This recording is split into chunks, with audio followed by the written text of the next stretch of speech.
네. 어, 저는 처음 보시는 분들이 있으시죠? 예, 저는 이제 행정쟁송법 강의한 지는 제가 2012년부터 해서 10년 차입니다. 강산도 변했어요. 예, 그래서 10년 정도 됐고요.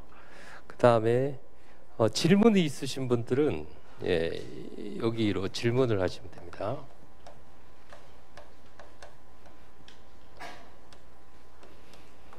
카카오톡으로 질문하시면 되겠어요. 전화하셔도 가끔씩 새벽에 전화하시는 분이 있어요. 받을까? 안 받습니다. 예. 그래서 카카오톡으로 질문하시면 되겠고요. 요즘 오픈 카카오톡, 그것도 하나 만들어 놨어요. 나중에 그것도 어떤 식으로 활용을 할 예정입니다. 뭐 자료라든지 아니면 어떻게 활용할지 그건 제가 차근차근히 말씀을 드리겠어요. 그 다음에 강의 준비와 관련해서는 세 번째 페이지에 보시면 기초인문 특강이라고 되어 있죠. 이거 안 들으신 분 있으세요? 정말 솔직하시네요. 꼭 들으셔야 됩니다. 아시겠죠? 이게 원래는 지난주에 했어야 되는데 제가 이제 일정상 이번 주에 했는데요. 지금 업로드 돼 있으니까요. 꼭 들으시기 바랍니다. 예, 이건 필수입니다. 필수. 작년에 제가 여기 직원분한테 여쭤보니까요. 동영상으로 작년에만 1,800명이 들으셨어요. 실강의는 한 100명 정도 들으셨고, 아시겠죠? 어느 정도 많이 들으시는지 꼭 들으셔야 되는 필수 강좌입니다. 꼭 듣고 오늘 내일 안 하시니까 내일도 수업 있으시니까 주중에 꼭 한번 들으시기 바랍니다.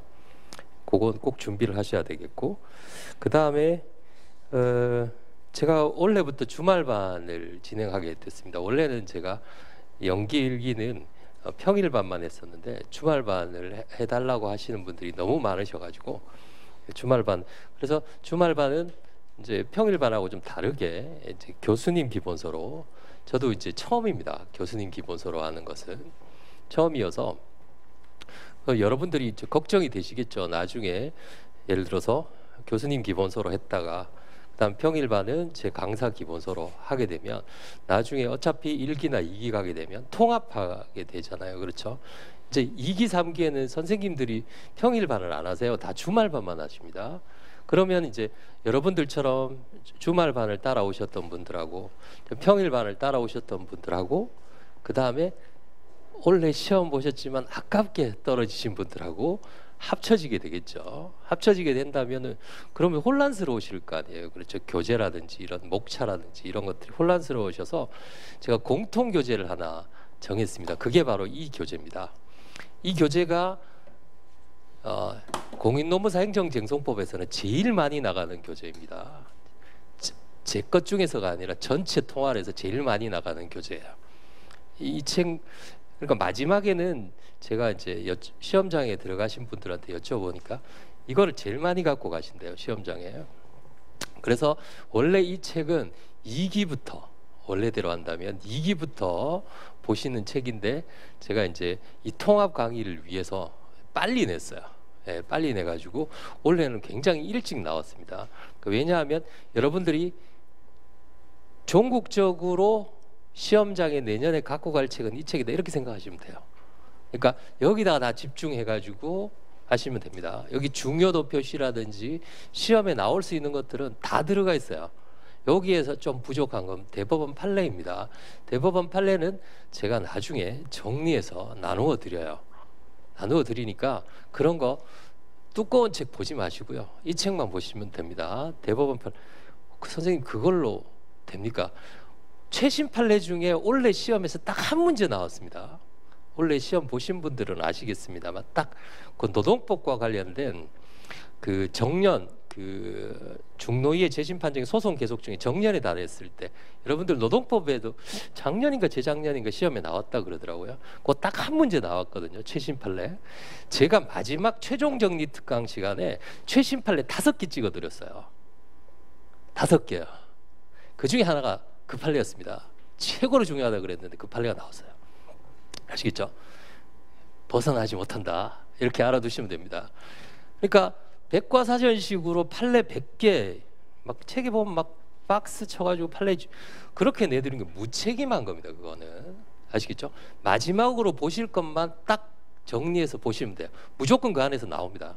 아시겠죠? 그 안에서 나오기 때문에 제가 원래 안 하고 있었는데 지금 학원에서 한번 해보자 그래서 과연 시험이 제가 어느 정도 적중했는지 제가 이제 자료를 만들 거예요. 다음 시간에 내드릴 테니까 어떻게 똑같이 나왔는지 한번. 어떤 분은 전율을 느꼈다랄 정도로, 왜냐하면 전율을 느낄 수밖에 없잖아요. 대법원 판례 그대로 나왔으니까요. 사실기하고 똑같단 말이죠. 예. 그리고 물어보는 문제도 똑같기 때문에 답도 똑같은 거죠, 결국은. 예. 그래서 요 책으로 질문은 나중에, 예. 예. 질문은 쉬는 시간에 하시면 됩니다. 예, 이 책으로 할 겁니다. 그래서 마지막에는 이 책으로 갖고 간다라고 알아두시면 되겠어요. 그러면 이 기본서는 어떻게 할 것이냐? 기본서는 제가 책을 정리해서 여러분들이 그럼 선생님 처음에 이 책으로 하면 되지 않습니까? 라고 하시는데, 처음에 이 책을 보시면 잘 이해가 잘 안 돼요. 왜냐하면 압축되어 있기 때문에 그렇습니다. 그리고 책이 되게 어려워요. 압축되어 있기 때문에. 그리고 뒤에 보시면 기출 문제도 있어요. 기출 문제도 있기 때문에 이걸 한 번에 이해하시기는 조금 어려우실 겁니다. 그래서 천천히 연기부터 시작해서 이 책으로 기본서로 해서 강의를 진행을 할 겁니다. 그래서 연기 때는 이렇게 2권으로 진행을 할 거고요. 예. 지금 1기는 지금 고민입니다. 1기는 고민인데 1기는 이 책으로 할까 생각 중이에요. 이 책 한 권으로. 예. 그러니까 1기부터 시작해서 3기까지. 아시겠죠? 3기까지. 그리고 마지막에 최종 정리 하루 특강 하거든요. 그것도 이 책으로 합니다. 그러니까 책을 이것저것 왔다 갔다 하지 않고 한번 외우시면 끝까지. 그럼 내년에 또 예를 들어 법이 개정됐다든지 그런 부분이 있을 수 있잖아요. 그렇죠? 새로운 중요한 판례가 나왔다든지 그런 것들은 제가 추록으로 다 제공을 합니다. 하기 때문에 이 책 가지고 그냥 끝까지 간다라고 생각하시면 돼요. 아시겠죠? 예. 색깔도 예쁘잖아요. 제가 골랐습니다. 예. 출판사에서 이제 10개를 보내줬어요. 색깔을 10개를 보내줬습니다. 근데 이게 10순위였습니다. 예. 제일 마지막이었는데 저는 이 색이 너무 마음에 들어서. 예. 자, 그래서 그렇게 되어 있고요. 그래서 이렇게 알아두시면 되겠어요. 연기에는 기본 이론, 기본 이론. 그러니까 선생님 언제부터 암기해야 됩니까? 암기는요 지금부터 안 하셔도 됩니다. 제가 요거는 연기에 암기하세요라고 하는 것은 암기하시면 돼요. 그럼 선생님 지금부터 암기해야죠. 지금 암기하면 내년에 기억나시겠어요? 기억 안 납니다. 예. 그러니까 너무 지금 기운을 빼시면 안 돼요. 과목이 행정쟁송법만 있는 게 아니잖아요. 그렇죠? 그렇기 때문에 충분히 이해하고 기본 개념을 이해하고 기본 판례 이해하고 기본 목차를 이해하다. 실제로 2기 3기 가서 제가 질문을 받아보면 어려운 게 아니에요. 기본적인 걸 이해를 못하는 거예요. 기본적인. 제일 예를 들어 2기 3기에 오는 질문이 제가 기본 개념 특강 시간에 말씀드린 행정 주체하고 행정 기관의 관계, 그거 물어본단 말이죠. 그거는 기본 개념 특강 시간에 배우는 거예요. 아시겠죠? 권리와 권한에 대한 문제. 자, 그래서 기본 그 교재를 충실히 정리해야 되겠고요. 그다음 1기 때는 핵심은 기출 문제입니다. 제가 1기, 2기 강의 교재를 제가 나중에 지금 쓰고 있어요. 그래서 그 강의 교재는 앞부분은 기출 문제고 뒷부분은 제가 낸 사례 문제입니다. 그래서 앞부분은 1기 때 쓰고요. 한 권 가지고 뒷부분은 2기 때 씁니다. 그래서 그 한 권 가지고 문제풀이로 돌리시면 돼요. 아시겠죠? 예, 그렇게 되어 있습니다. 그래서 지금 시작은 이렇게 하고요. 이 책은 계속 가지고 갑니다. 이 책은 시작부터 끝까지 계속 가지고 가고 중간에 문제집, 아까 제가 말씀드린 기출 사례라는 책 한 권만 딱 꽂으시면 돼요. 그럼 결국은 이 책과 기출 사례 2가지죠. 아시겠죠? 그래서 기출 사례는 앞부분은 기출 문제이고 뒷부분은 제가 만든 사례 문제입니다. 그래서 1기 때는 기출 문제를 보고, 그래서 1기가 굉장히 힘들어요. 왜냐하면 문제를 봐야 되거든요. 아시겠죠?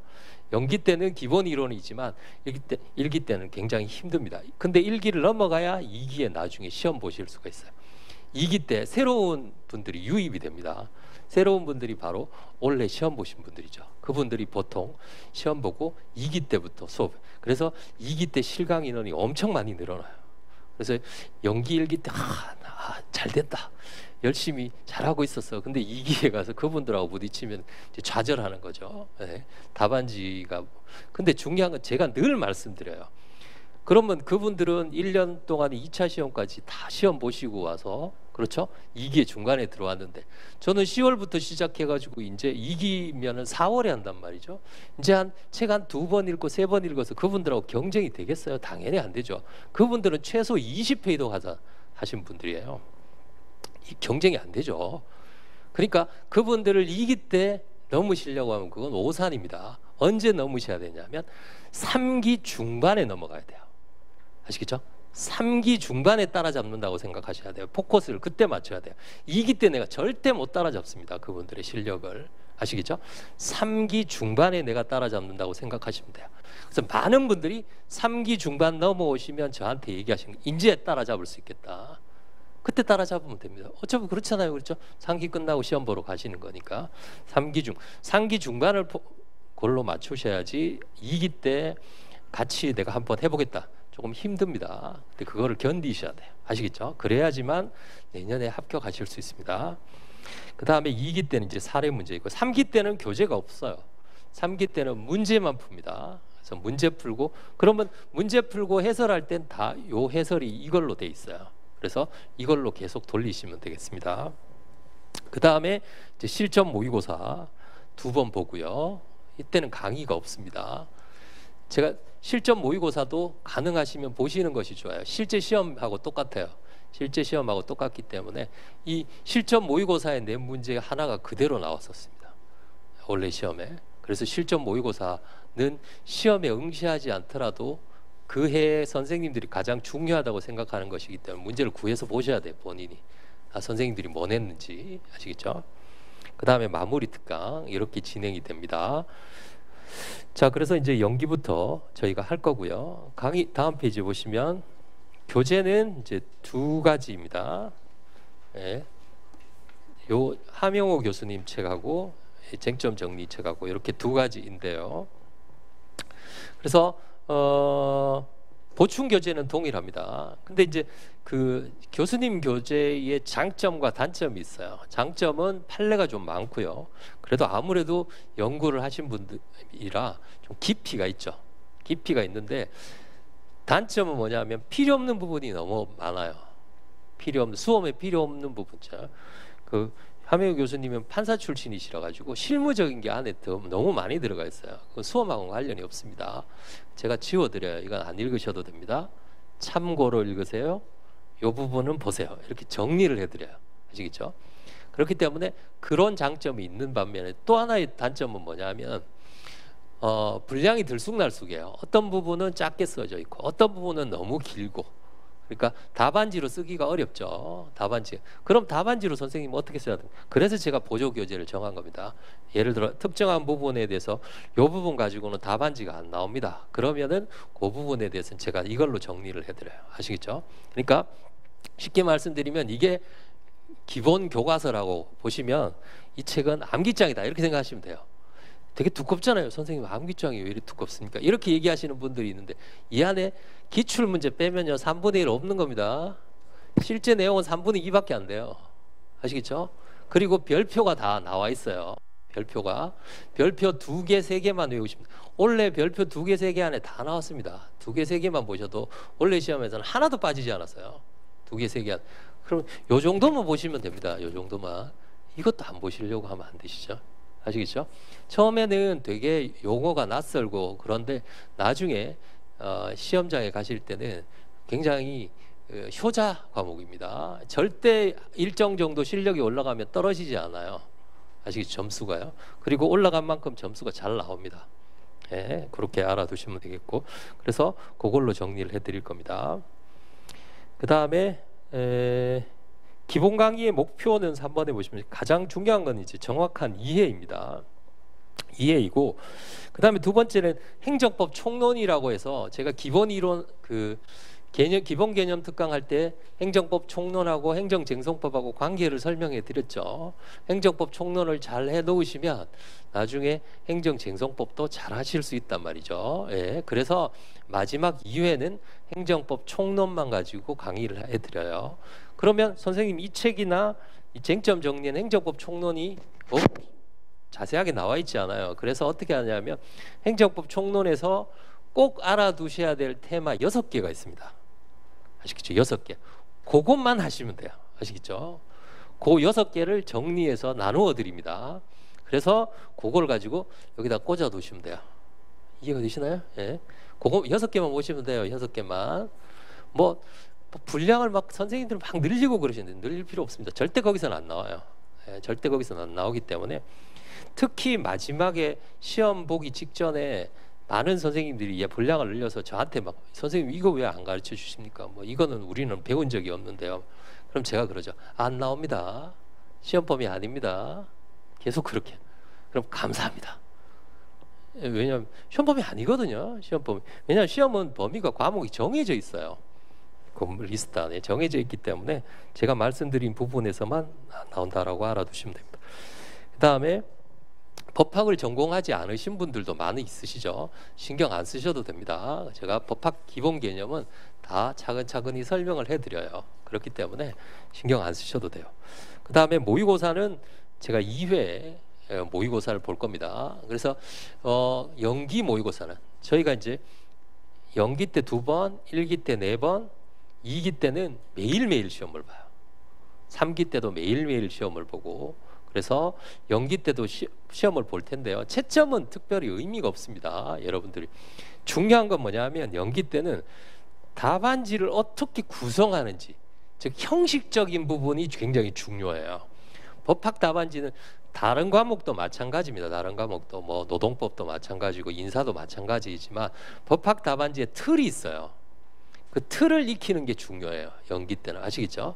어떻게 내가 답안지를 쓰고 예를 들면 답안지가 여기서부터 여기까지 몇 줄이고 한 줄을 내가 이렇게 썼을 때 몇 자 정도 들어가고 이런 것들 있죠. 한 번도 안 써보셨잖아요. 그래서 제가 미리 과제를 내드릴 테니까 한번 써보세요. 답안지에다가. 그래서 제가 그 형식을 가르쳐 드려요. 예를 들면 가로로 24자 정도를 쓰시는 것이 제일 좋아요. 답안지. 몇 자가 들어간지 아실 수가 없잖아요. 그렇죠? 제가 그 형식을 가르쳐 드릴 테니까 법학 쓰는 답안지의 형식을 내가 어떻게 쓴다. 그 다음에 두 번째는 문제를 제가 대표적인 문제, 뭐 원래 기출 문제도 좋고요. 대표적인 문제를 하나 내드리면서 문제를 어떻게 읽어야 되는지 이해가 되시죠? 네. 답안을 잘 쓰려면 문제를 잘 읽어야 돼요. 답안을. 이해가 되시나요? 문제를 잘 읽는 게 제가 늘 말씀드립니다. 수업 시간에 시험장에 들어가서 문제를 정확하게 읽어야 된다. 문제를 정확하게 한번 읽고 다시 숨을 한번 고르고 다시 한번 더 읽어보라. 그랬는데 첫 번째 거하고 두 번째 거하고 생각이 같아요. 아, 그러면 그게 답이다. 절대 딴 생각하지 말고 그것만 쓰고 나오라고 그렇게 말씀을 드립니다. 왜냐하면 저한테 배우시면 절대 논점을 일탈할 리 없거든요. 2번이나 읽었는데. 이해가 되시죠? 그러니까 답안지를 읽는 방법, 그 다음에 답안을 쓰는 방법, 이런 방법을 제가 익혀드릴 테니까 연기 때는 그게 중요해요. 아시겠죠? 그게. 그래서 그걸 기출문제를 보면서 제가 연습을 해드리겠습니다. 그 다음에 교재 중에 이제 법전 가지고 오셨죠? 법전 오늘부터 볼 거고요. 오늘부터 보실 거고 법전에 보시면 지금 22년도 법전이시죠. 뭐 그 전년도 법전도 상관은 없습니다. 그런데 그 사이에 행정기본법이라는 중요한 법이 만들어졌어요. 근데 제 느낌상 23년도 법전에는 들어갈 것 같아요. 그 법이. 이해가 되시나요?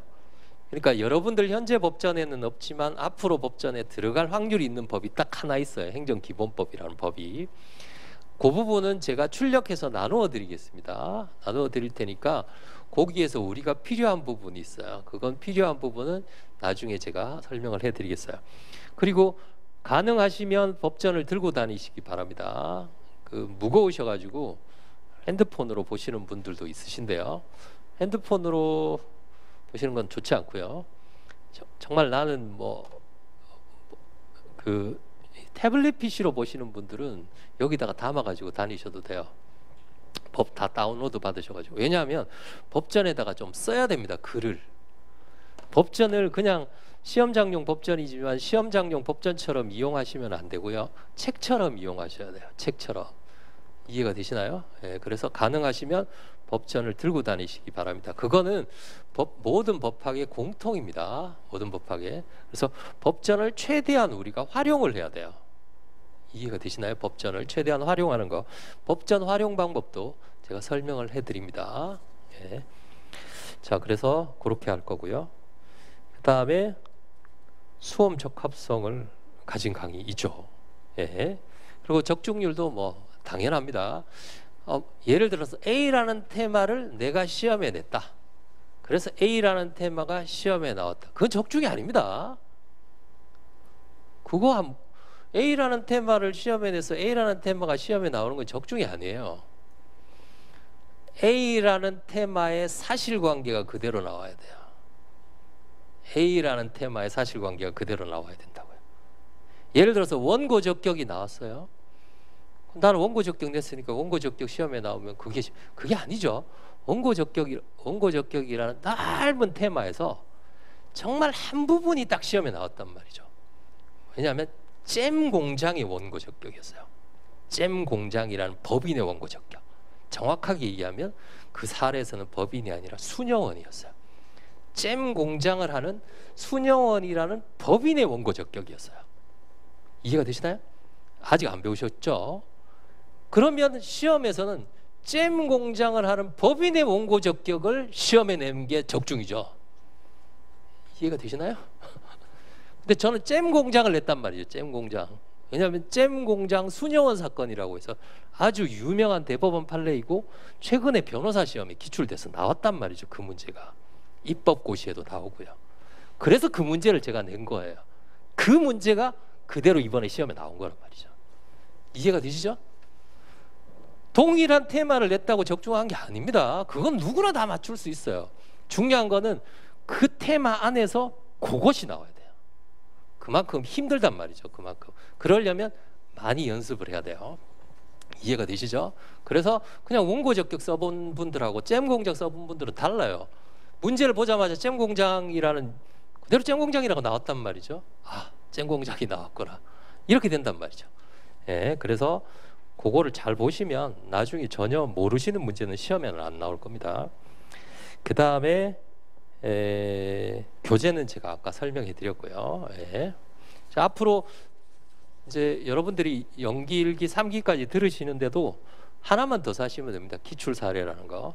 이번에 원래 전면 개정할 겁니다. 제가 기출 사례를 전면 개정할 거라 그 책만 있으시면 돼요. 더 이상 추가로 보실 필요는 없고요.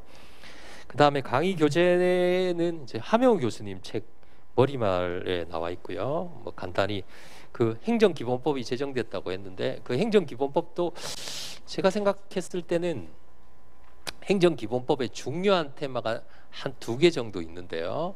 그게 23년도 3월에 시행이 됩니다. 3월에 시행이 돼서 오히려 내년에 그 한 제도가 있어요. 그 제도는 굉장히 중요한 제도인데 그 제도는 유력합니다. 시험에서. 나중에 제가 차근차근히 설명을 해드리겠어요. 그건 하명우 교수님 책에도 아주 자세하게 나와 있습니다.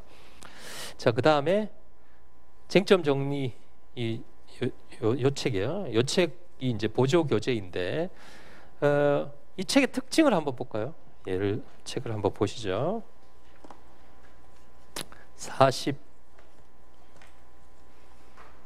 47페이지 한번 보겠습니다. 23번이라고 되어 있죠. 이 책을 보는 방법을 제가 설명을 해드릴게요. 자, 별표가 있습니다. 2개와 3개는 아주 중요한 거예요. 2개와 3개는 아주 중요하다. 특히 3개는 중요하죠. 그런데 잘 보시면 연도를 잘 보세요. 19년도, 22년도, 22년도에 연타로 2번 나왔단 말이죠. 이해가 되시나요? 최근에 엄청 많이 나왔어요. 근데 노무사 시험에는 15년도에 나왔단 말이죠. 다시 말씀드리면 뭐냐면 잘 보세요. 우리는 과목이 행정쟁송법이잖아요. 그렇죠? 행정법이 이만큼 있으면 행정쟁송법은 요만큼이에요. 시험 범위가. 여기에서 시험이 나와요. 여기에서 시험이 나오기 때문에 시험 범위가 이렇게 다인 과목보다 더 촘촘하게 공부를 해야 돼요. 이해가 되시나요? 예를 들면 일반 행정고시나 변호사 시험에서는 얘를 중요하게 여기지 않습니다. 다른 테마가 워낙 많으니까요. 그러나 행정쟁송법에서는 촘촘하게 공부를 해야 된단 말이죠. 이해가 되시죠? 촘촘하게. 그래서 15년도에 먼저 나왔는데 지금 변호사 시험이나 5급 공채에서 이런 고지제도처럼 이걸 절차라고 하는데요. 이런 절차의 중요성이 높아지고 있어요. 그러면은 19년도, 22년도에 나왔단 말이죠. 23년도 노무사 시험에 나올 확률이 굉장히 높아요. 최근에 많이 나왔다는 거죠. 이해가 되시죠? 그러니까 기출은 횟수도 중요하지만 언제 많이 나왔느냐가 중요합니다. 예전에 많이 나왔던 테마는 요즘 좀 뜸해요. 중요는 하지만. 이해가 되시죠? 그러면 예를 들어 별표는 많아요. 출제된 적이 별로 없어요. 그럼 앞으로 출제 가능성이 그만큼 높다는 겁니다. 이해가 되시죠? 그러니까 별표와 기출을 잘 보셔야 돼요.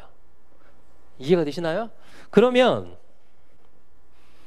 23 뒤에 보니까 자 보세요. 기출이 하나, 둘, 셋, 넷, 네 번이나 나왔는데 23번 제일 뒤에 보세요. 기출 문제가 하나도 없어요. 그렇죠? 네 번이나 나오면 그 중에서 대표적인 기출이 이 안에 들어가 있어야 되는데 왜 기출이 없느냐? 혼자 나온 것이 아니라 다른 거와 같이 나왔단 말이죠. 복합 논점이 나왔단 말이죠. 그럼 복합 논점 안에 들어가 있어요. 이해가 되시나요? 그러면 복합 논점이 아니라 그 자체 그냥 하나만 딱 나온 거예요. 예를 하나 들어보겠습니다. 22번 한번 보세요. 41페이지에 22번에 보면 별표는 2개인데 시험에 2번밖에 안 나왔어요. 아직 나올 가능성이 높아요. 특히 이 제도는 높아요. 왜냐하면 이 신청에 관한 행정기본법이 23년도 3월에 시행됩니다. 내년 3월에 시행돼요. 아주 내기 좋잖아요. 그렇죠? 그러면 시험에 2번 나왔어요. 그럼 기출이 2번이에요. 그럼 뒤에 보세요. 페이지를 넘겨보시면 45페이지에 보시면 Q1이라고 되어 있죠. 22번 찾으셨나요? 기출 2개 중에 뭐가 더 중요하다? 노무사 기출이 중요하기 때문에 노무사 기출을 여기다 넣어놓은 거예요. 이해가 되시죠?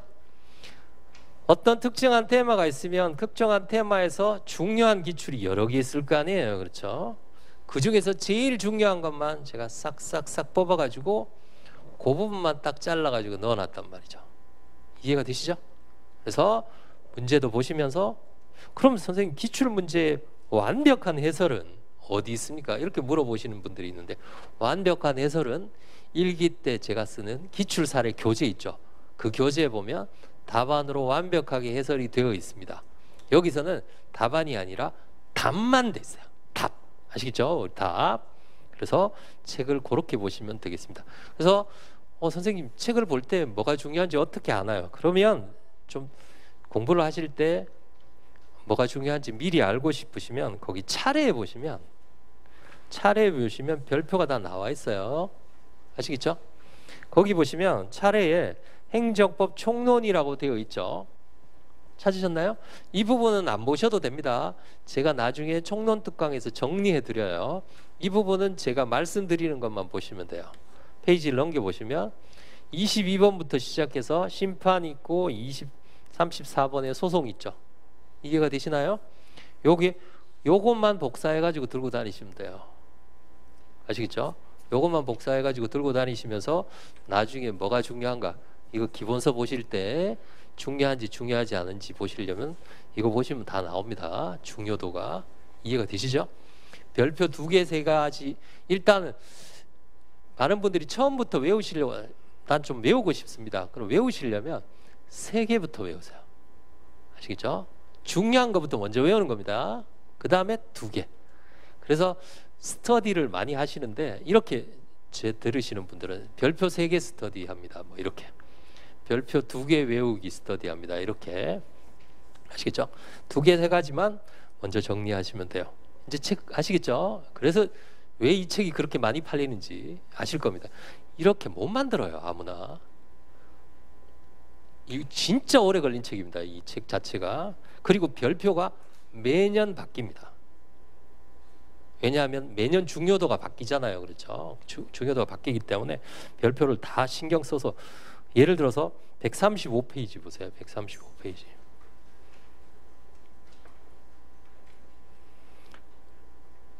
원고 적격 엄청 많이 나왔죠? 이해가 되시죠? 그리고 별표가 3개잖아요. 이게 시험에 나온 겁니다. 아시겠죠? 네. 나중에 또 차근차근히 정리를 해드리겠습니다. 자, 그 다음에 이 책은 그렇게 활용을 해 두시면 되겠고요. 이 책은 꼭 들고 다니셔야 됩니다. 네. 보조교재라고 쓸 것이고, 그 다음에 강의 준비는 아까 제가 말씀드린 것처럼 그 홈페이지 가셔가지고 꼭 들으시기 바랍니다. 네. 2시간 한 40분쯤 하는데요. 꼭 들으셔야 됩니다. 제가 지금 수업하는 거는 이 기본 개념 특강을 들으셨다는 걸 전제로 수업을 하려고 해요. 어쨌든 제가 여러분들 표정을 뵈니까 절반 정도는 안 들으신 것 같은데요. 예, 어쨌든 오늘은 안 들으셨다는 걸 전제로 하고 천천히 한번 해보도록 하겠습니다. 그리고 뒤에 이제 강의 진도표가 나와 있는데요. 이 진도는 신경 쓰지 마시고요. 예습은 하지 마세요. 예습은 하시면 어렵습니다. 시간만 오래 가고. 복습하시기 바랍니다. 아시겠죠? 나가신 부분 복습만 하셔도 돼요. 아시겠죠? 복습만. 그러니까 지금 이 주말반 들으신 분들은 주말에 이렇게 들으시면 그거 주중에 복습을 하셔야 되잖아요. 그렇죠? 그것만 충실하게 따라가시면 됩니다. 아시겠죠? 대신에 충실하게 따라가셔야 됩니다. 왜냐하면 제가 연기 1기 때 주말반을 안 한 이유가 그것 때문이에요. 물론 뭐 개인적인 스케줄상의 문제도 있지만 잘 한번 보세요. 법학은 연결이 되어 있습니다. 다른 과목도. 특히 심판과 소송은 절차예요. 요거 다음에 요거 다음에 요거, 이렇게 절차가 연결이 되어 있습니다. 연결이 되어 있는데 이거를 매일 이렇게 배워도 모자란데, 한 번 배우고 일주일 있다가 또 조금 배우고 일주일 있다가 또 조금 배우고, 그러면 앞으로 우리가 14주 후에 끝이 나잖아요. 그렇죠? 그럼 14주 전에 배우신 거 기억하시겠어요? 그렇기 때문에 복습이 그만큼 중요하다는 겁니다. 복습이. 아시겠죠? 그래서 가능하시면 복습을 주말에 수업을 들으시면 월화수 요때 복습하지 마시고요. 뒤에 복습을 하세요. 그러니까 다음 수업하기 전에 복습을 하시는 것이 훨씬 좋아요. 이해가 되시죠? 네. 예를 들면 토요일 날 오전에 행정쟁송호를 듣는다. 그럼 금요일 날 복습을 하는 거죠. 네. 아시겠죠? 조금 생생하게 살아있을 때 토요일 날 와서 수업을 듣는 겁니다. 그래야지만 연결이 돼요. 이해가 되시죠? 그러니까 꼭 복습을 하셔야 됩니다. 꼭 복습을 하셔야 돼요. 아시겠죠? 아니시면 금방 잊어버려요. 법학이 원래 그렇습니다. 이해가 되시죠? 자, 그렇게 하시면 되겠고, 이제 책으로 가겠습니다. 원래 행정쟁송법이라는 것은 행정쟁송 기본 개념을 이제 오늘 들으실 거기 때문에 간단하게만 제가 설명해 드리면, 행정법이라는 범주가 있습니다. 행정법. 법전에 행정법이 나오나요? 법전에 행정법이 나오지 않죠. 자, 법제처 홈페이지에 가서도 행정법 치시면 안 나와요. 행정법은 민법, 노동법처럼 예를 들어 근로기준법 이런 것처럼 단행법이 아니고요. 행정에 관한 모든 법이에요. 모든 법. 아시겠죠? 행정에 관한. 행정은 행정을 하는 주체가 있고, 행정의 주체가 있고, 행정을 받는 사람이 있어요. 받는 사람. 우리가 이런 사람을 뭐라고 한다 그랬죠? 사인이다 이렇게 얘기를 합니다. 그러니까 행정을 하는 주체하고 사인하고의 관계를 규율하는 법을 말합니다. 행정 주체 중에 가장 대표적인 게 국가예요. 아시겠죠? 대한민국.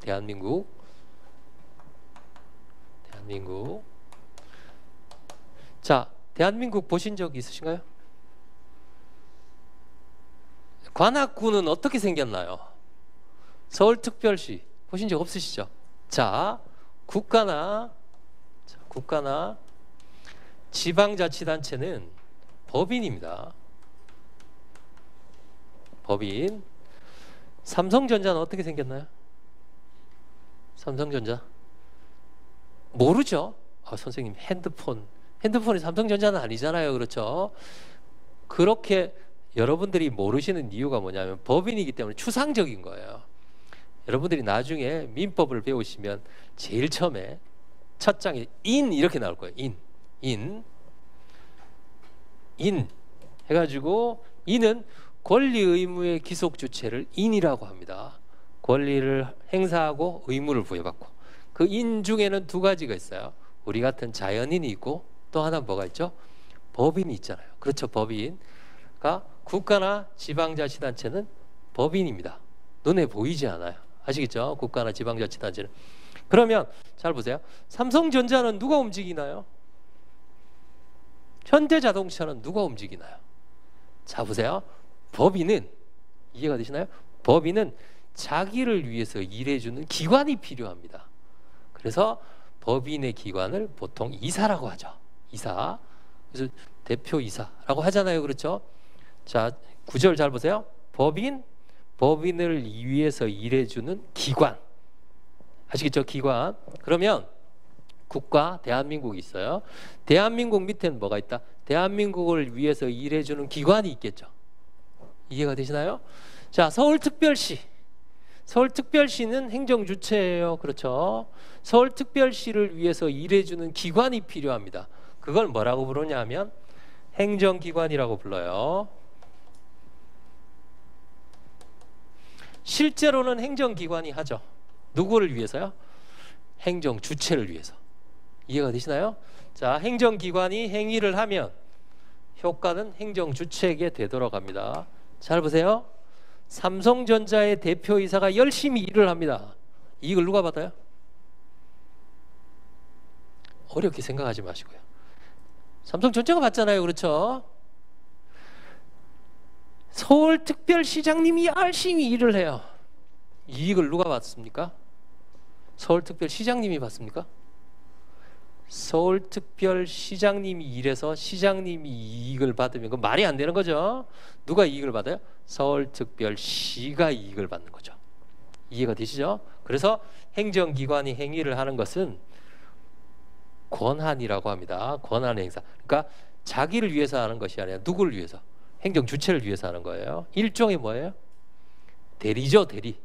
그래서 이걸 뭐라고 하느냐면 대표라고 합니다. 민법 시간에 배우셨나요? 대표권의 행사라고 합니다. 어쨌든 나중에 기본 개념 배우시면 이해하실 거예요. 행정기관을 통해서 행정주체를 위해서 행정기관이 일을 하는 것을 말합니다. 요걸 규율하는 법이 무슨 법이다? 행정법입니다. 아시겠죠? 행정주체가 누구를 위해서요? 행정주체가 사인에게 행위를 하는 것을 규율하는 법입니다. 그걸 행정법이라고 합니다. 자, 그러면 행정기관이 예를 들어서 그걸 한번 보시죠. 서울특별시장님이 옳은 일만 합니까? 어떨 때는 위법한 행위도 합니까? 복잡하게 생각하지 마시고 경찰행정기관이라고 합시다. 경찰행정기관이 적법한 행위만 해요? 어떤 경우에는 위법한 행위도 해요. 위법한 행위도 할 수 있잖아요. 그렇죠? 그러면 이 사람은 그러한 행정작용에 대해서 불복해서 야, 너 때문에 내 권리가 침해당했어 라고 주장할 수 있어야 되겠죠. 아시겠죠? 다시 말씀드리면 이것을 행정작용이라고 한다면 반대가 권리구제입니다. 행정작용, 권리구제. 이해가 되시나요? 예를 하나 들어보겠습니다. 어느 날 저는 과세처분 대상자가 아닌데 세금을 1,000만 원 내라고 했어요. 위법하게 1,000만 원 내라고 했어요. 그럼 이 사람은 세금을 내야 됩니까? 아니면 위법한 세금의 과세에 대해서 불복을 해야 됩니까? 불복을 해야 되겠죠? 이해가 되시죠? 세금을 내라, 못 내겠다, 불복하는 거. 이게 권리구제예요. 아시겠죠? 행정작용과 권리구제는 쌍을 이루고 있습니다. 쌍을. 행정작용. 아시겠죠? 자, 그러면 권리구제. 그러면 행정법 안에는 행정작용에 대한 법도 있고, 두 번째 무엇에 대한 법도? 권리구제에 대한 법도 있겠죠. 아시겠죠? 권리구제에 대한. 권리구제에 대한 법 중에 가장 중요한 법이 행정심판법과 행정소송법이에요. 자, 그러면 이만큼 있으면 작용법 있고 권리구제 있고, 권리구제 중에서 제일 중요한 것이 행정심판과 행정소송이라고 해요. 아시겠죠? 행정심판, 행정소송.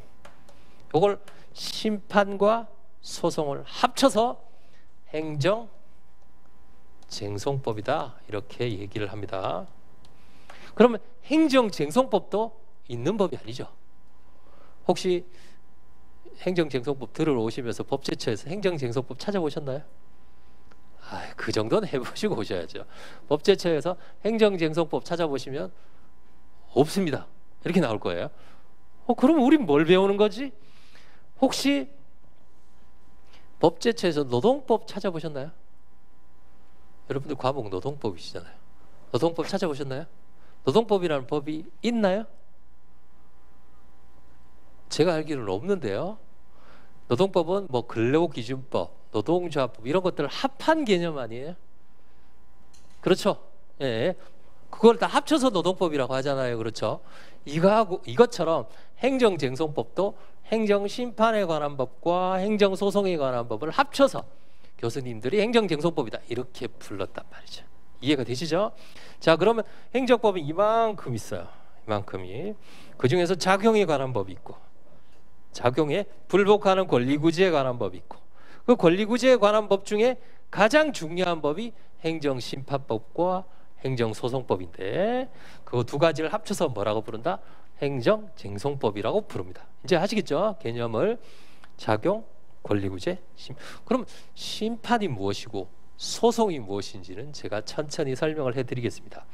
근데 하명우 교수님 책에 보시면 심판에 관한 법이 없어요. 재미있는 게 과목은 행정쟁송법인데요, 소송밖에 없어요. 그래서 저도 너무 의아해서, 그러면 과목을 행정소송법이라고 하셔야지 왜 행정쟁송법이라고 했을까라고 해서 뒤져보니 행정소송법 안에 행정심판을 약간 넣어 놓으셨습니다. 그게 바로 257페이지입니다. 257페이지 한번 보시죠.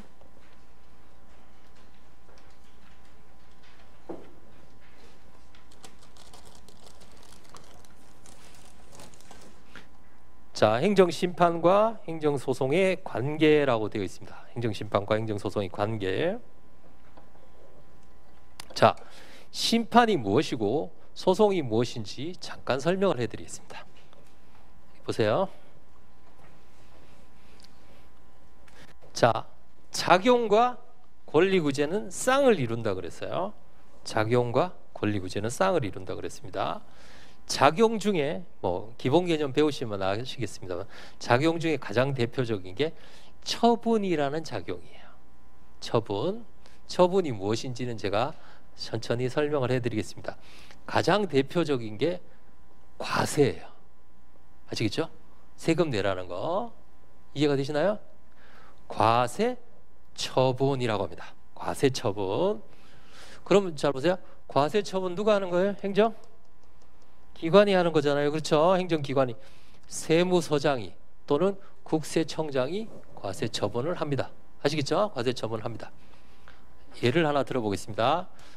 행정청이 갑에게 가장 대표적인 행정작용이 뭐라고요?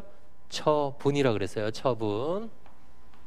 처분이 무엇인지는 나중에 설명을 해드리겠습니다. 가장 대표적인 게 과세 처분이에요.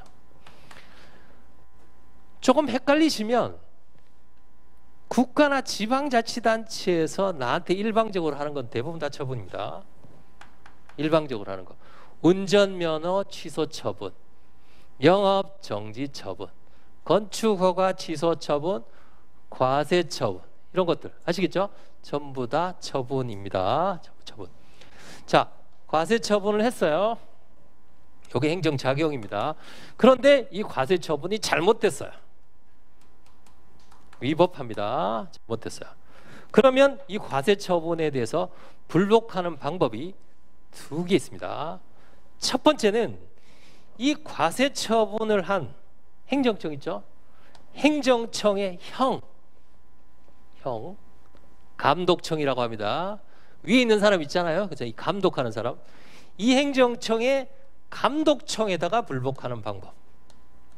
정확하게 얘기하면 감독청에 소속되어 있는 행정심판위원회라고 합니다. 예를 들어서 관악구청장님이 처분을 합니다. 관악구청장님의 감독청은 서울특별시예요. 서울특별시 행정심판위원회. 서울특별시장님이 처분합니다. 서울특별시장님의 감독청은 장관입니다. 장관. 그래서 장관 소속 행정심판위원회에다가 하는 거예요. 이해가 되시나요? 자, 얘도 행정기관이라고 그랬잖아요. 그렇죠? 얘도 행정기관입니다.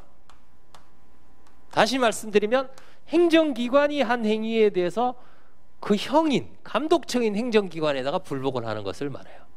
이해가 되시나요? 그러면 외부인가요? 내부인가요? 내부죠. 내부적 통제라고 합니다. 내부적 통제. 아시겠죠? 내부적 통제. 자, 그러면 그 처분 행위를 한 그 행정청의 형에게 이르는 거, 이게 좀 잘못됐다. 이해가 되시죠? 두 번째는 그게 아니라 다른 기관에다가 이거 잘못되지 않았느냐라고 요구를 하는 외부적인 통제 두 가지가 있어요. 내부, 외부. 잘 알아두셔야 됩니다. 그럼 어디 가서 이르는 거냐? 법원에 가서 이릅니다. 아시겠죠? 법원에 가서 잘못됐다, 이거 없애달라라고 요구를 하는 것이죠. 이해가 되시죠? 자, 그러면 내부적 통제를 뭐라고 부르냐? 행정심판이라고 부릅니다. 아시겠죠? 행정심판. 법원에 가서 이르는 거, 외부적인 통제를 뭐라고 부르냐? 행정소송이라고 부릅니다. 내부, 외부.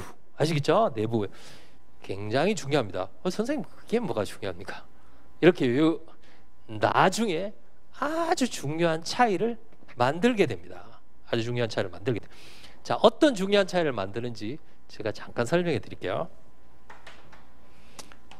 자, 이 감독청은 이 행정청의 형님입니다.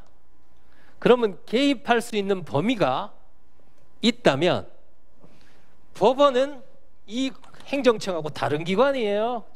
여러분들 권력 분립 아시죠? 권력 분립. 그러면 법원이 이 처분에 개입하는 범위와 감독청이 이 처분에 개입하는 범위가 어느 쪽이 더 넓겠어요? 쉽게 말씀드리면, 예를 들어서 아이가 비행을 저지르고 있어요. 그러면 그 아이에게 야단칠 수 있는 범위가 부모님이 더 많아요? 옆집 부모님이 더 많아요? 이해가 잘 안 되시나요?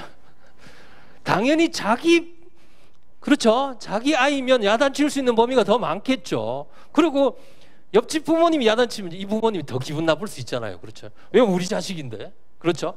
왜냐하면 이게 권력 분립이거든요. 이해가 되시나요?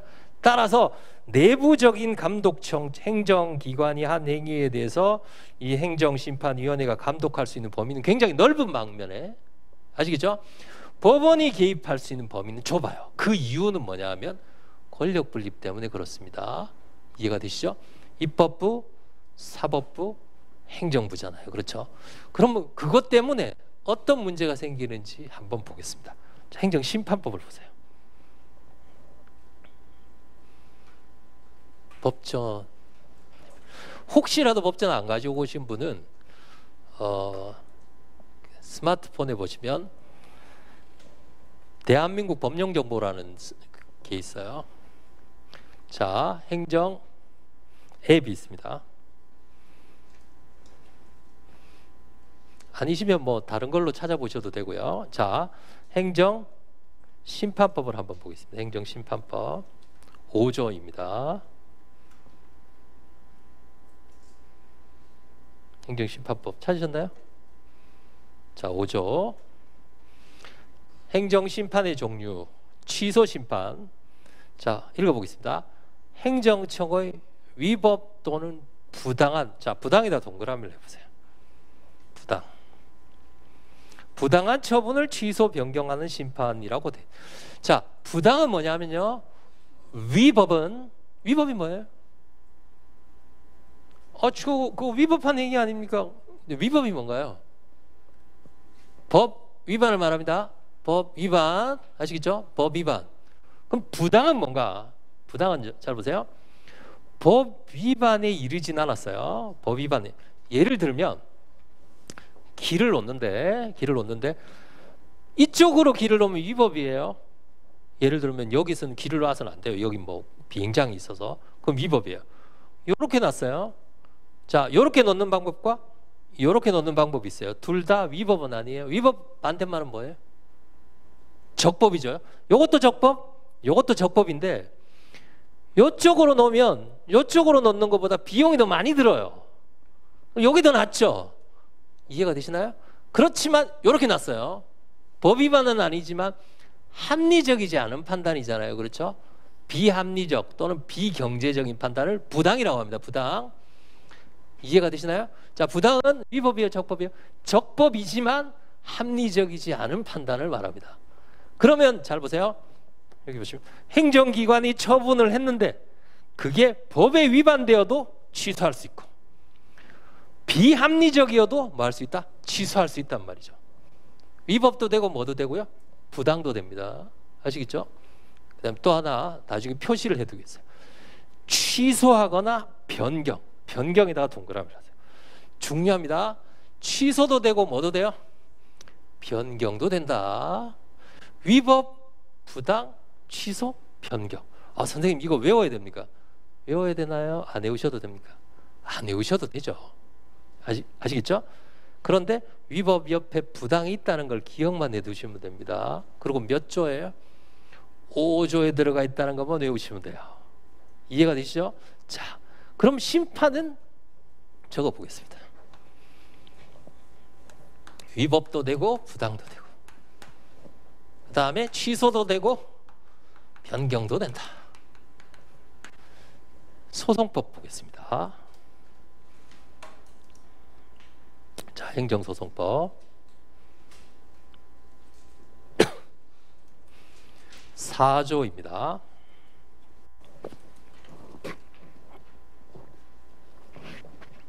취소소송, 행정청이 위법한 처분, 뭐가 없어요? 부당이 없죠.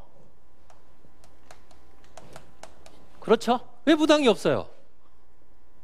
이거 외워야 됩니까? 안 외워도 됩니까? 안 외워도 되죠. 아까 제가 뭐라고 말씀드렸죠? 권력 분립이 있기 때문에 개입의 범위가 줄어들 수밖에 없다라는 거예요. 아시겠죠? 여기는 적법함에도 불구하고 합리적이지 않은 것도 취소할 수 있지만 여기는 위법만 취소할 수 있다는 말이죠. 왜냐하면 무슨 통제이기 때문에? 외부적인 통제이기 때문에 그렇다라는 겁니다. 외부적인 통제. 그 다음에 다시 봅니다. 취소 또는 변경이라고 되어 있죠. 취소, 변경. 취소, 변경은 같죠. 같죠. 여기 보세요. 요 변경에다가 X 주세요. 소송의 변경의 X라고요. 법에는 취소 변경이라고 되어 있지만 우리 대법원은 변경을 인정하지 않아요. 아시겠죠? 그래서 제가 법정 가지고 다니시라는 거예요. 아시겠죠? 판례는 부정한다 이렇게 써놨어요. 자, 그러면 판례에 따른다면 잘 보세요. 심판은 뭐도 되고 뭐도 되고요, 취소도 되고 변경도 되지만 소송은 뭐는 안 된다? 변경은 안 됩니다. 변경은 안 돼요. 아시겠죠? 그 이유가 뭐예요? 외부적인 통제이기 때문에 그렇다는 거예요.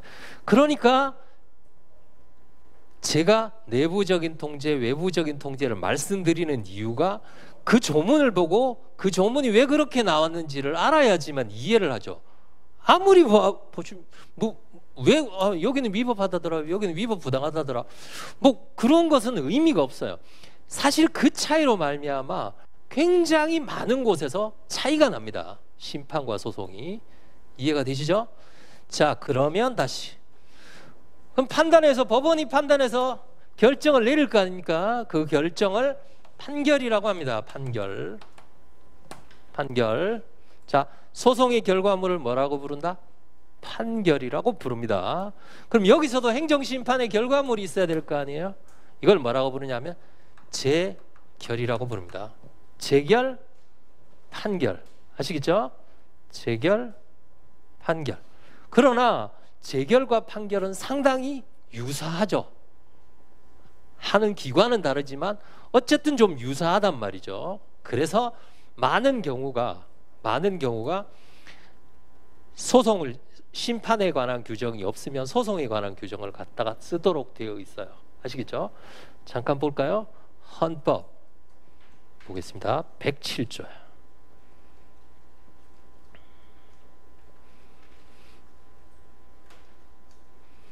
많은 분들이 헌법 하면 히읗으로 찾으는데요. 히읗이 아니라 대한민국 헌법입니다. 저도 예전에 많이 그랬어요. 왜 헌법에 안 나올까 이렇게. 107조에 보시면 사망입니다. 재판의 전심 절차로, 전심은 재판 들어가기 전 단계의 절차로 행정심판을 할 수 있습니다. 행정심판의 절차는 법률로 정하되, 그래서 만들어진 법이 뭐예요? 심판법이죠.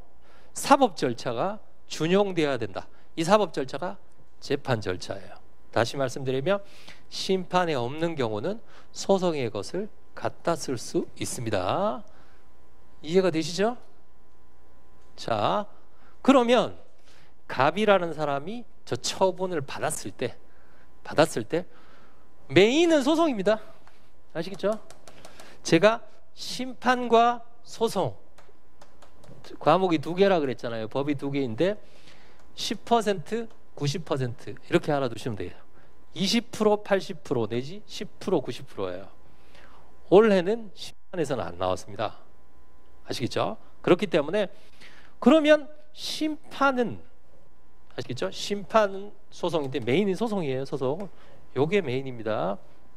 그러면 갑이라는 사람이 처분을 받았을 때 소송으로 당연히 갈 수 있겠죠. 소송법이 있으니까. 그러면 심판은요, 심판을 거치고 소송으로 가야 되는지, 아니면 심판을 안 거치고 소송으로 가도 되는지, 즉 심판과 소송의 관계가 문제가 됩니다. 그 관계에 대해서 행정소송법 18조가 정하고 있어요. 자, 소송법 18조를 찾아보겠습니다. 행정소송법이요.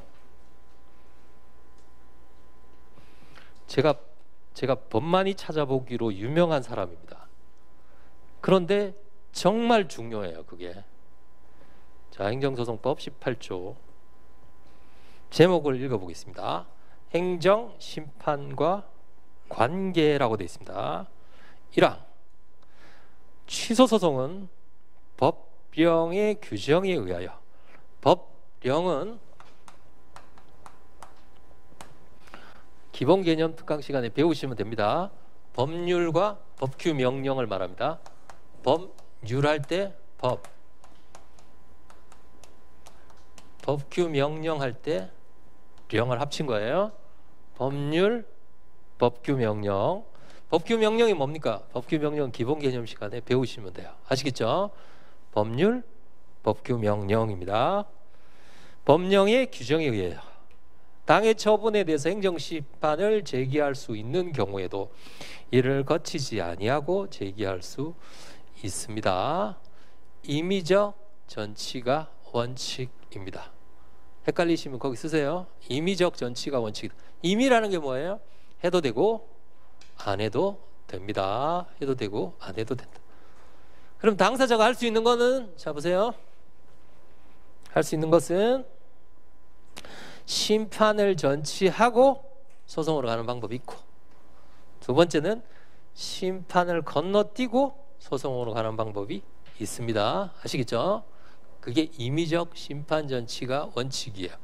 자, 18조 1항 단서를 보겠습니다. 다만, 자, 1항이 이렇게 문장이 있고요. 다만 이렇게 되어 있으면요, 요거는 본문 단서라고 합니다. 본문 단서요. 본문 단서. 그게 아니라 문장이 이렇게 돼 있고 이렇게 돼 있다, 이런 경우도 있어요. 예를 들면 12조를 한번 보겠습니다. 12조에 보시면 취소소송은 처분의 취소를 구할 법률상 이익이 있는 자가 제기할 수 있다. 처분 등의 효과가 또 안 같다. 이렇게 그냥 병렬적으로 돼 있는 것은 1문, 2문이라고 합니다. 1문, 2문 또는 전문, 후문이라고 하는데요, 그냥 1문, 2문으로 통일하겠습니다. 아시겠죠? 12조 1문, 2문. 자, 18조 1항 본문. 자, 단서 읽어보겠습니다. 다만 다른 법률에, 자, 거기다가 괄호를 쳐보세요. 이렇게. 자, 제가 말씀드린 걸 괄호 쳐보세요. 다른 법률에 당해 처분에 대한 행정심판의 재결을 거치지 아니하면 취소소송을 제기할 수 없다까지요. 당해 처분에 대한 행정심판의 재결을 거치지 아니하면 취소소송을 제기할 수 없다까지 치셨나요? 자, 읽어보겠습니다. 그래, 이런 표현이 있으면, 아시겠죠? 이런 표현이 있으면, 있을 때는 그러하지 아니하다. 그럼 잘 보세요. 그 꼭새라는 표정이 있으면 그때는 심판을 전치해야 된다라는 뜻입니다. 원칙이 뭐예요? 임의적 심판 전치. 어떤 특정한 법률이 갔더니, 야, 이거 하려면은 여기 갔다가 가야 돼 라고 규정이 있으면 필요적 심판 전치예요. 아시겠죠? 원칙이 뭐다? 임의적 심판 전치가 원칙입니다. 그러면 잘 보세요.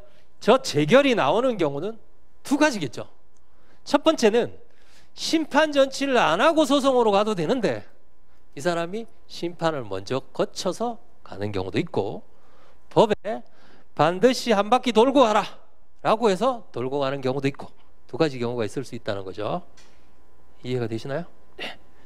어쨌든 심판과 소송의 관계는 임의적 심판 전치가 원칙입니다.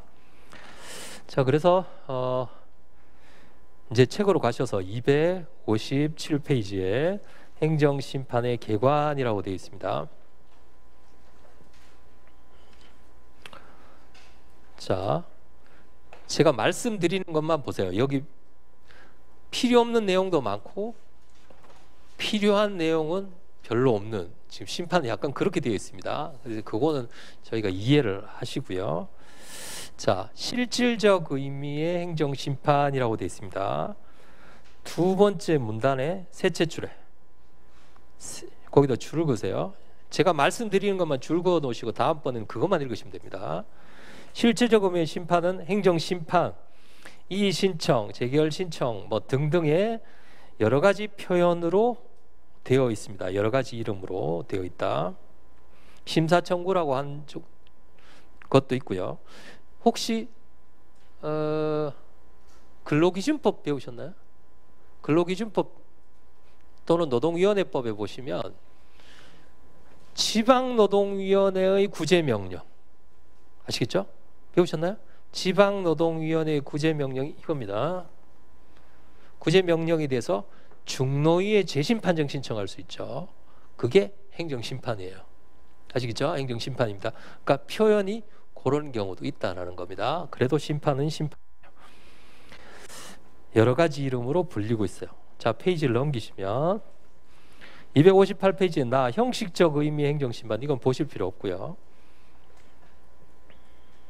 그 다음에 행정심판의 2번에 행정심판의 범위에 보시면 상호관계라고 되어 있는데 이건 나중에 이의신청에서 공부를 합니다. 옆에다가 써두세요.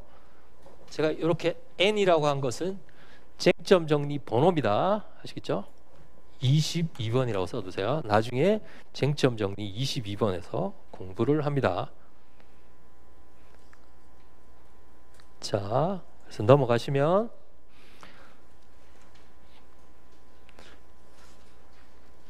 262페이지 262페이지에 3번의 행정소송과 행정심판의 차이점. 자, 요건 무슨 거 뭐라 그랬죠? 내부, 요거는 외부라 그랬어요. 자, 쟁송기관, 행정심판의 기관은 행정기관입니다. 행정소송은 법원이 합니다. 아시겠죠? 자, 행정기관이 한 걸 행정기관이 심사하는 거, 심판. 행정기관이 한 걸 법원이 심사하는 거, 소송. 아시겠죠? 소송. 행정심판법 제6조에 따른다면 나중에 자세하게 배웁니다. 원칙적으로 해당 행정청의 직근 상급 행정기관 소속의 행정심판위원회를 한다. 자, 보세요. 상급은 아시죠? 상급. 근데 상급이 바로 위에도 있고 위에도 있잖아요. 그렇죠? 그러면 그 행정청의 직근, 가장 가까운, 아시겠죠? 구청장, 서울특별시장, 장관. 있으면 구청장은 장관이 가까워요? 특별시장이 가까워요? 특별시장이 가깝죠? 그러니까 직근, 상급 행정기관. 아시겠죠? 직근, 가장 가까운.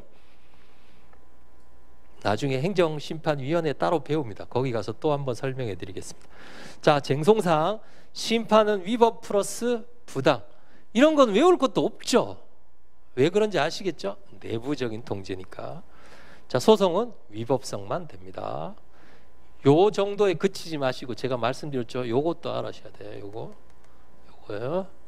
나중에 설명해 드립니다. 소송은 변경이 되지 않습니다. 심판은 변경이 돼요. 그 다음에 심리방식은 모르셔도 됩니다. 그 다음에 의무이행심판의 허용 여부라고 되어 있습니다. 의무이행심판. 마지막 줄에 보시면 행정심판에서는 의무이행심판이 인정되고 있다. 그러나 자, 소송에서는 의무이행 소송이 인정될지 여부에 대해서는 불분명합니다. 거기 둘째 줄에 보시면 부작위 위법 파기 소송 거부 처분 취소 소송으로 다퉈야 된다라고 되어 있죠. 요건 조금 이따가 제가 설명을 해드리겠습니다. 오른쪽에 행정심판법상의 행정심판의 종류하고 관련해 가지고 설명을 해드리겠어요. 자, 그 다음에 로마자 2번 행정심판의 기능. 특별히 안 읽으셔도 됩니다. 심판의 기능은 필요 없어요. 소송의 기능만 알으시면 됩니다. 자, 그 다음에 로마자 3번 행정심판법상 행정심판의 종류입니다. 심판법 5조를 펴두시고 심판법 5조를 펴두시고 잠깐 쉬었다가 제가 요거 설명을 해드리겠습니다.